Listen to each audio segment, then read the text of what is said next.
শুভ সকাল বন্ধুরা, বুঝতেই পারছো অনেক সকাল এখন। আর আমরা থ্রি মাস্কেটিয়ার্স অনেকদিন পরে আবার বেরিয়েছি। আমাদের গন্তব্য আজকে কোথায় চলো দেখা যাক।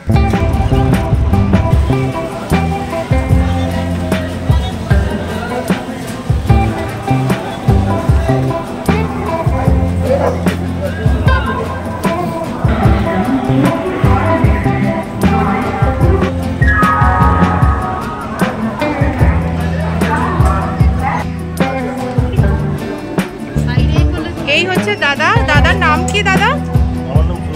সুরঞ্জন দা। সুরঞ্জন দা আমাদের আজকে গাইড। আর এই হচ্ছে আমরা থ্রি মাস্কেটিয়ার্স।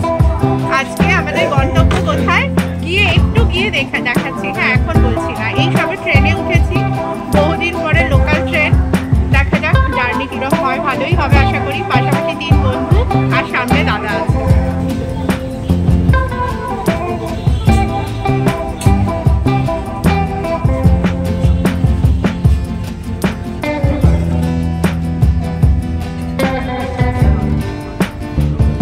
ঘড়িতে ঠিক 6টা বেজে 45 মিনিট আর আমাদের যাত্রা শুরু হলো। আজকে গন্তব্য পূর্ব বর্ধমান। এখন ঘড়িতে 7টা 14 আর আমাদের ট্রেন ছুটে চলেছে গন্তব্যস্থলের দিকে।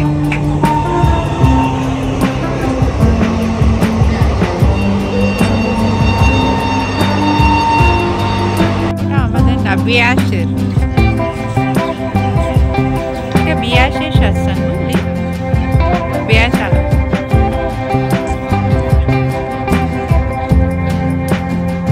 ব্যান্ডেল জাংশন।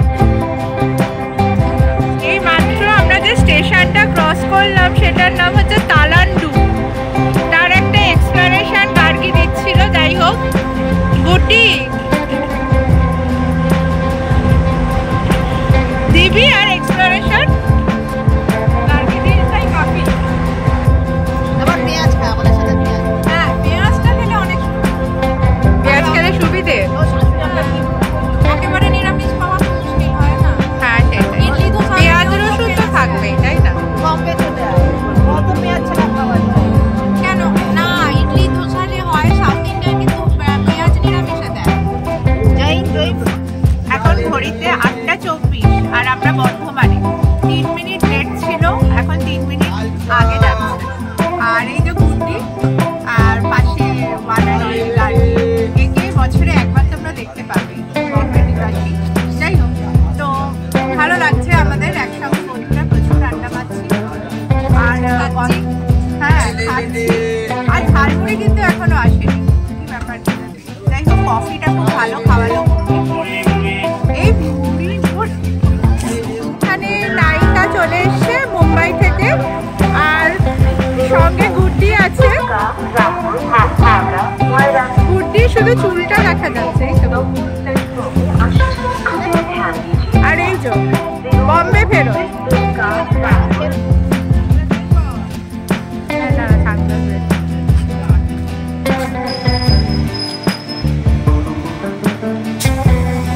একটা ট্রেন চলে গেল আর একটা দাঁড়িয়ে পড়লো। এই নিয়ে কি বম্বে ফেরতের কিছু বক্তব্য আছে? মনে হয় তোকে দেখে থেমে গেল। কি বলতে চাইছিস? একটা ট্রেন গেল আর একটা চলে এলো, সেই জন্য কি বললি লাইনটা?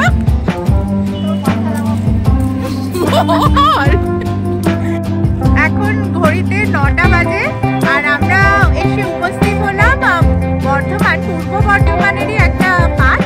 এটা মানকড় স্টেশন। মানকড় থেকে আমরা 11 কিলোমিটার, হয়তো কোনো অটো বা এরকম কিছু নিয়ে যাবো। 11 কিলোমিটার দূরে যে গ্রামটা, সেই গ্রামটা হচ্ছে লবণধার গ্রাম। লবণধার এটা একটা আলপনা গ্রাম। তো চলো, এখানে অবশ্যই আমরা গিয়ে দেখবো ওখানে দেওয়ালে দেওয়ালে কি আলপনা করা আছে বা কিরকম সুন্দর প্রাকৃতিক সৌন্দর্য কিরকম ওখানকার, সেটাও দেখাবো তোমাদের। চলো যাওয়া যাক। প্রথমে গেস্টকে দেওয়া হয়েছে লুচি আর আলুর তরকারি। খেয়ে বল কিরকম। ও কচুরি, বাও, কিরম লাগলো খেতে? ভালো। আর গরম মনে হচ্ছে না, দেখে মনে হচ্ছে গরম গরম।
সব থেকে বড় কথা আমরা স্টেশনে মালপোয়া মাছ দেখেছি, গাড়ি ওটা কিনে নিয়ে যাবে।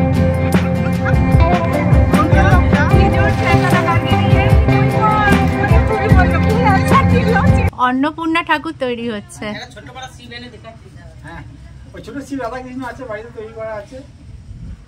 কাকু আপনার নামটা? কালীপ্রসাদ পাল। কতদিন ধরে গড়ছেন ঠাকুর? 40 বছর ধরে। মানকড়েই আছে? আচ্ছা আচ্ছা, বাহ, থ্যাংক ইউ কাকু। মৃৎশিল্পী কালীপ্রসাদ পাল। এটা মল্লিকপাড়া? আচ্ছা। অপূর্ব রাধাকৃষ্ণর মূর্তি।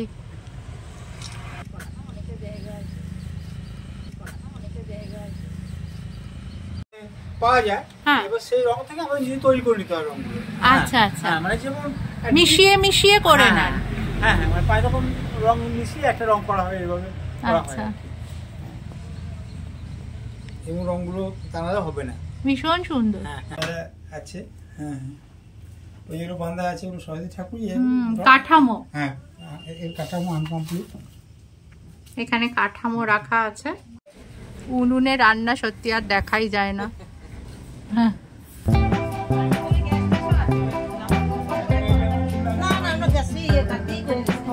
বর্ধমানের তখনকার যিনি মহারাজা ছিলেন তার গুরু ভক্তলাল গোস্বামী এই অঞ্চলে জমি পান রাজার কাছ থেকে, এবং তখন এখানে উনি জমিদার হিসাবে নিজেকে প্রতিষ্ঠা করেন।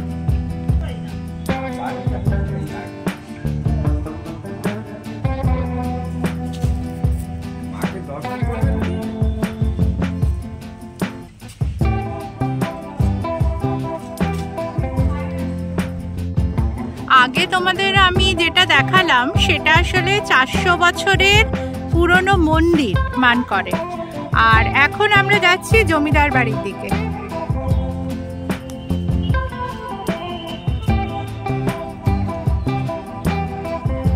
সনাতন গ্রাম বাংলা চিত্র, জমিদার বাড়ির ধ্বংসাবশেষ।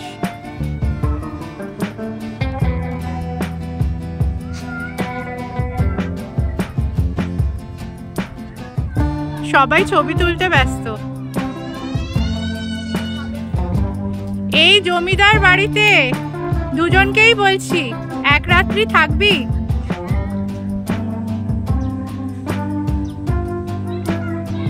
দেখো জমিদার বাড়ির কি অবস্থা।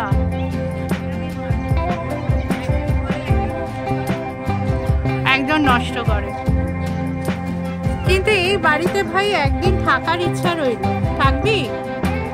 কেন থাকবি না? এটা হন্টেড হাউস কে বললো তোকে?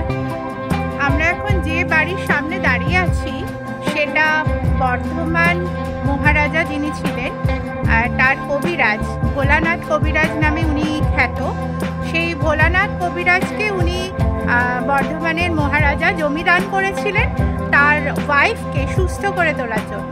তো সেই জমিতে মগরাতে এখানে এসে উনি কি করেছিলেন, উনি জমিদার একটা আধিপত্য স্থাপন করেছিলেন, এবং সেই জমিদার বাড়ি দেখতেই আজ আমরা এখানে।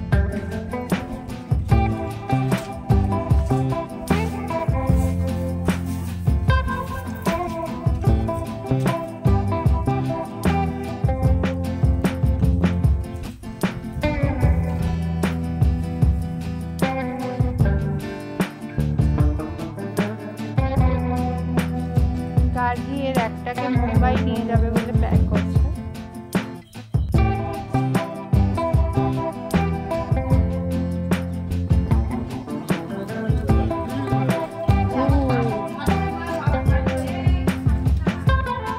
আচ্ছা,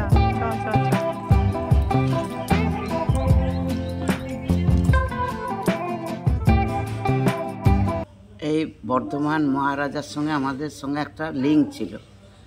ভোলানাথ কবিরাজ উনি বড় কবিরাজ ছিলেন, তার স্ত্রী খুব অসুস্থ ছিলেন, তো উনি এমন ওষুধ তৈরি করেছিলেন যে উনি ভালো হয়ে গেলেন, তাতে খুব সন্তুষ্ট হয়েছিল মহারাজা। তখন বললেন যে এই স্টেটগুলো তোমরা চালাবে। এইসব স্টেট দিয়েছিল পানাগড়, রাজবাঁধ, এগুলো খাজনা আসতো। আচ্ছা, সমস্ত গড়সি সব খাজনা আসতো। আচ্ছা আচ্ছা, সেই খাজনা জমিদারের বাড়িতে দিতে হতো। ও বুঝলে, আচ্ছা, তখন তো আচ্ছা। খাজনা ছিল, হ্যাঁ, এখন নাহলে ট্যাক্স। আচ্ছা, দিয়ে সেই থেকে ভোলানাথ কবিরাজ ঘোড়ায় করে যেতেন, গাড়ি ছিল না ও তখন, ঘোড়ায় করে উনি যেতেন। ওইখানে আস্তাবল ছিল, আচ্ছা, ওখানে ঘোড়া থাকতো, তারা খাওয়াতো। দিয়ে উনি ওই কবিরাজ করে, তার ভাই ছিলেন খুব ভক্ত, আচ্ছা, আনন্দময়ী ঠাকুর হয়েছে আছে আমাদের, হ্যাঁ, ওই ঠাকুর উনি প্রতিষ্ঠা করেছিলেন। ছোট আচ্ছা ভাই, আচ্ছা, আচ্ছা, ছোট ভাই ভক্ত ছিলেন। ওই মন্দির দেখলাম তো, মন্দির দেখলে তো, হ্যাঁ ওইদিকে, হ্যাঁ, ওইটা আমাদের আচ্ছা, আনন্দময়ী মা। তার পুজো হয়, সব পুজো হয়, কালী পুজো, জগদ্ধাত্রী পুজো, অন্নপূর্ণা পুজো, দুর্গা পুজো, জন্মাষ্টমী, মাঘী পূর্ণিমা, সব শিবরাত্রি, সব ওই ঠাকুর দালানে, ওই দালানে পুজো হয়। আমাদের কিছু বাকি নেই। আচ্ছা, আর ওনাদের কিরম ছিল জান তো, বিয়ে হওয়ার 100 ভরি সোনা আর রূপোর বাসন, আর কিছু নিতেন না।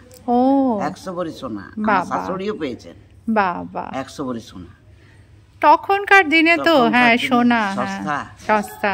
আর জমিদার বাড়ির মেয়ে সব, আমাদের পূর্বপুরুষের দিদিমা বলো, ঠাকুমা বলো, তারা ওই জমিদার ঘরের মেয়ে। আচ্ছা সব আচ্ছা, যেমন জমিদার বাড়ি তেমনি জমিদার বাড়ির মেয়ে। হ্যাঁ, তা তো ছিল। হ্যাঁ, ঠিক আছে দিদা, থ্যাংক ইউ, তুমি সময় দিলে। আচ্ছা, তোমার নামটা বলো? দীপালি গুপ্ত। শেফালি গুপ্ত। আমি বর্ষিয়ান বলবে।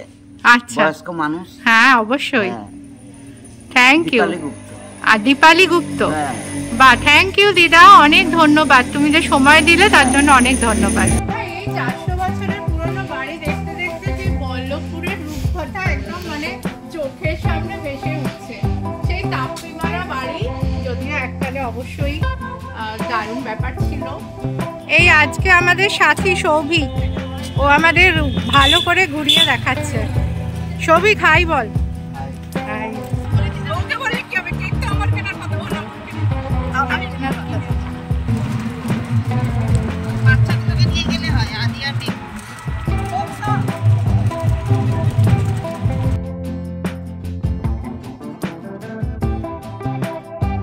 এই হচ্ছে লবণধার। আমি তোমাদের বলেছিলাম আজকে আমাদের গন্তব্য হচ্ছে লবণধার। তো এটা কলকাতা থেকে লবণধারের দূরত্ব প্রায় 149.7 কিলোমিটার। লবণধারকে আর্ট ভিলেজ বলা হয়। এটা দেবশালা গ্রাম পঞ্চায়েতের অধীনে আউশ গ্রাম 2য় ব্লক, পূর্ব বর্ধমানে অবস্থিত। এর কাছের রেলওয়ে স্টেশন হচ্ছে মানকর। মানকরে নেবে একটা অটো করে 11 কিলোমিটার দূরত্বে এই আর্ট ভিলেজ।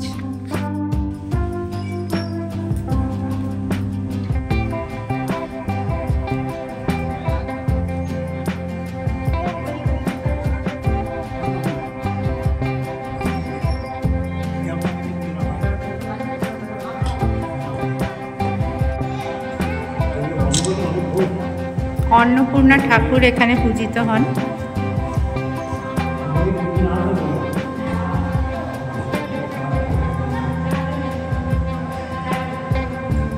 দেখো, অপূর্ব মূর্তি, অপূর্ব কারুকলা। প্রতিটা দেওয়াল ওরা নিজেদের মতো করে সুন্দর করে এঁকে রেখেছে।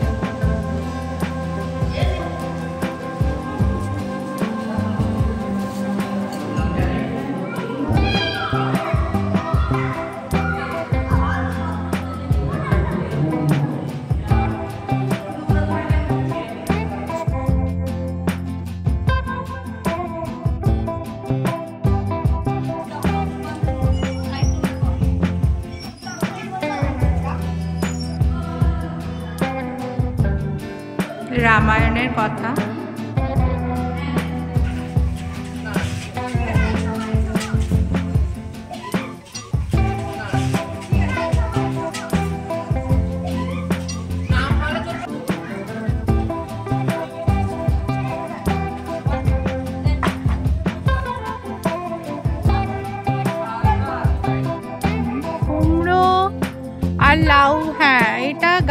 বক্তব্য লাউ পাতা, আর আমাদের সবার বক্তব্য এটা কুমড়ো।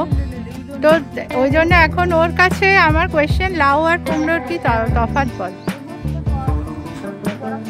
কুমড়ো ফুলের বড়া খাস আর লাউয়ের কি খাস? স্বাদের লাউ। এখানে একটা বাড়িতে আমাদের বসার আয়োজন হয়েছে, আমরা একটু রেস্ট নিচ্ছি।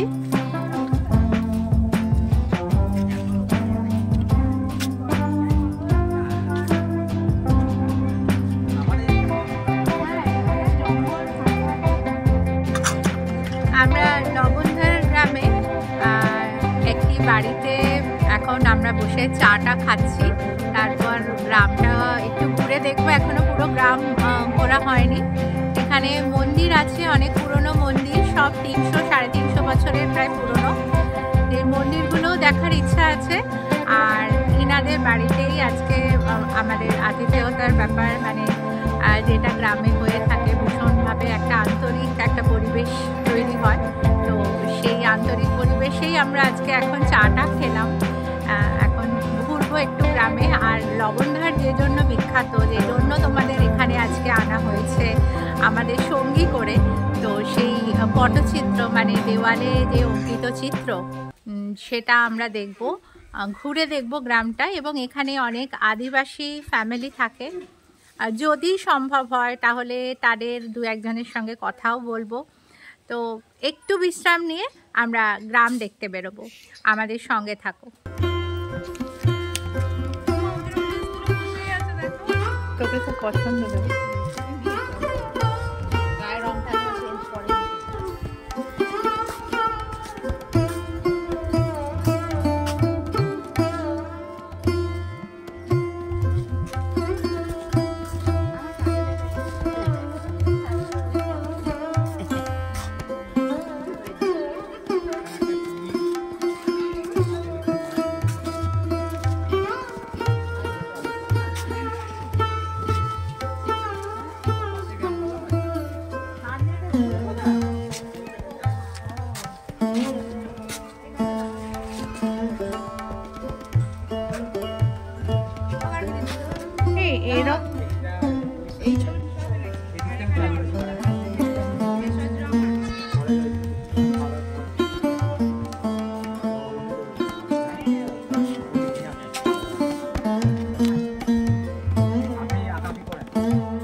একটা কাজ করবি, ওই চারটে ভি কালারের পাখি এঁকে দিবি। ভি আকাশে উড়ে যাচ্ছে।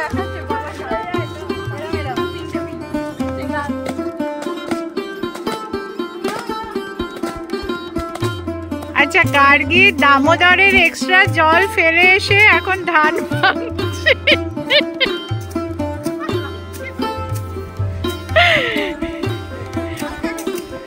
তোমরা যদি এখন এখানে আসো দেখবে দামোদর ক্যানালটা ভর্তি, গার্গী জল ফেলে এসছে, এখন ধান ভাঙছে।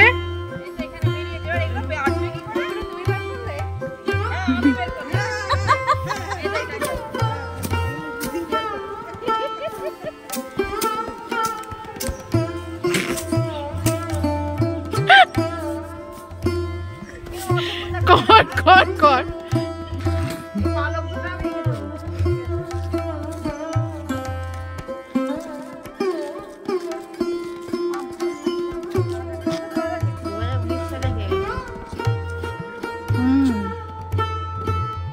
2019 সালে আঁকা চিত্র, সত্যি অপূর্ব। তো পূর্ণিমায় হয়, ধর্মরা থেকে শিবের গাজন না।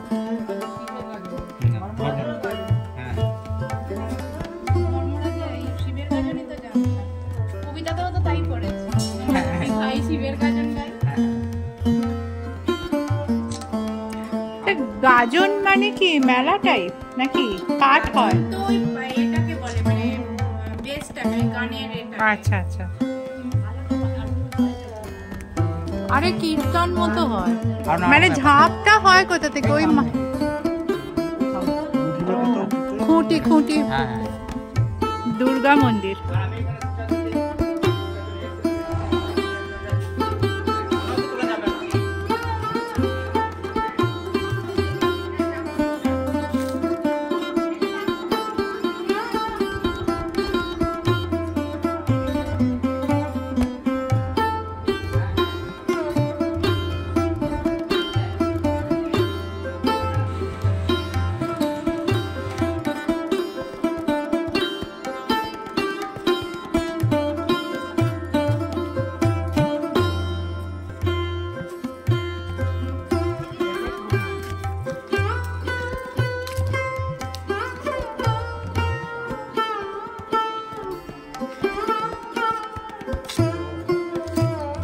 এটা কিছুদিন আগে আঁকা হয়েছে।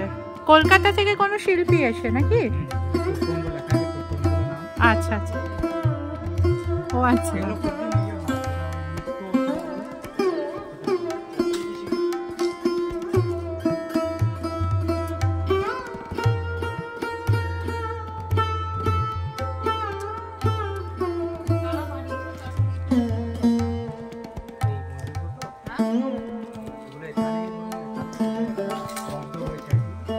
এই লবণধার গ্রামের ঘোষপাড়া কমপ্লিট করে এখন রায়পাড়ায় এসেছিলাম। রায়পাড়ায় টেরাকোটার মন্দির দেখেছি, আর সামনে গার্গী আর গুড্ডি যাচ্ছে, দেখাচ্ছি তোমাদের। গার্গী ভীষণ আমাদের সুন্দর সুন্দর ছবি তুলে দিচ্ছে। আজকে আমাদের ক্যামেরাম্যান হচ্ছে গার্গী, ভালো ভালো ছবি তুলে দিচ্ছে। আমরাও ওর দিচ্ছি, কিন্তু ও এখন টায়ার্ড হয়ে গেছে ছবি তুলে, পরে আবার ওর তুলে দেওয়া হবে। চলো যাওয়া যাক, আবার কোন পাড়ায় যাই দেখা যাক।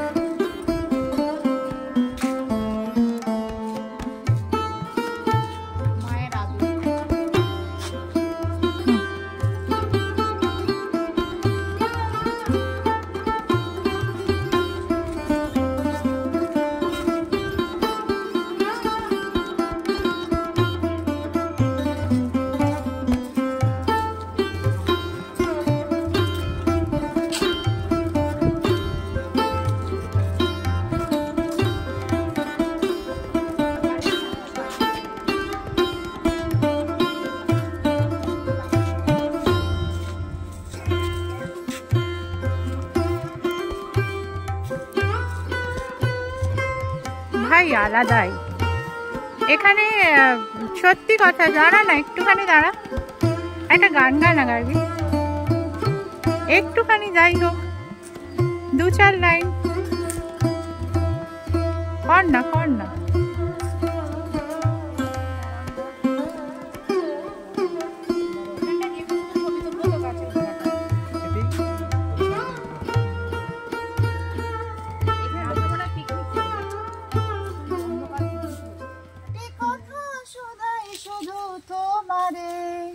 বলো কোথায় তোমার বেশ, তোমার নেই কি চলার শেষ, ও নদীরে। দেখো এরকম একটা পরিবেশ, আর সঙ্গে গার্গীর গান, যা দুর্ধর্ষ।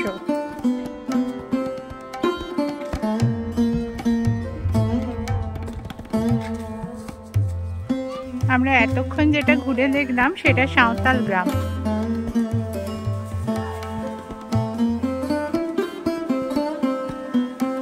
কোথায় যাচ্ছে?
লবণধারে বেড়াতে এসে এখন ওখানে গ্রামেই একটি বাড়িতে আজকে আতিথেয়তা। তো আমরা এখন বসে লাঞ্চ করছি। লাঞ্চে বাড়ির তৈরি ঘি দেওয়া হয়েছে, তার স্মেলটাই অসাধারণ। আর তার সঙ্গে আলু ভাজা, বেগুন ভাজা, শাকের একটা প্রিপারেশন। তো সত্যি মনটা ভরে গেল। দেখাচ্ছি, দাঁড়াও কি কি খাচ্ছি আমি। আরে ভাই, লঙ্কা ছাড়া আমার হয় না, লঙ্কা ছাড়া হয় না খেতে, মানে স্টিল।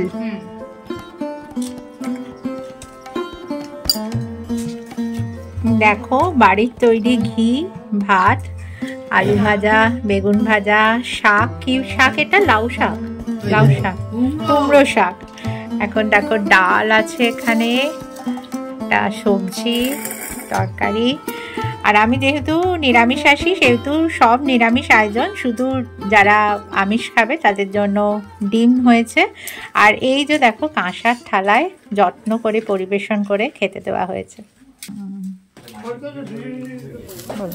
আমাদের এই লবণধার অন্নপূর্ণা ওয়েলফেয়ার অ্যাসোসিয়েশনের মাধ্যমে আমাদের যে ইনসারাউন্ডিং জঙ্গলটা রয়েছে সেখানে আগুন লেগে যায় বিভিন্ন ধরনের, বিভিন্ন কারণে। তো এই যাতে আগুন না লাগে তার সচেতনতা বার্তা দিতেই আমাদের এই ধরনের আঁকা দেওয়ালে যে পেন্টিংগুলো করা হচ্ছে বিভিন্ন স্টেট এবং রাজ্য থেকে, আর আমাদের রাজ্যের বিভিন্ন ডিস্ট্রিক্ট থেকে ভালো ভালো আর্টিস্ট থেকে ওনারা এঁকে দিয়ে গেছেন। এর সঙ্গে সঙ্গে আমাদের আরও অন্য ছোটো ছোটো অ্যাক্টিভিটিও আছে, যেমন সাইকেল রেস বা আপনাদের কী বলে আঁকা প্রতিযোগিতা, কালচারাল প্রোগ্রাম, তারপরে আঁকা কী বলে নাটক। এর মাধ্যমে গণসচেতনতা বৃদ্ধি করি বা করার চেষ্টা করছি আর কি, যাতে আমাদের এই জঙ্গলটা ঠিকঠাক থাকে আর কি। যা ছিল জঙ্গল আস্তে আস্তে বিলুপ্তির পথে যাচ্ছে, তো এইটা যাতে আরও ভালো হয়, প্রকৃতি যেন আরও সুন্দর থাকে, এটাই আমাদের একমাত্র লক্ষ্য। সেই জন্য আমরা এটাও বলি আর কি, যে বিশ্বকে বাঁচাতে অরণ্য থাকুক মাটিতে। অবশ্যই, ঠিক আছে, থ্যাংক ইউ। সৌভিকই এখন আমাদের আশা ভরসা ট্রেন ধরার।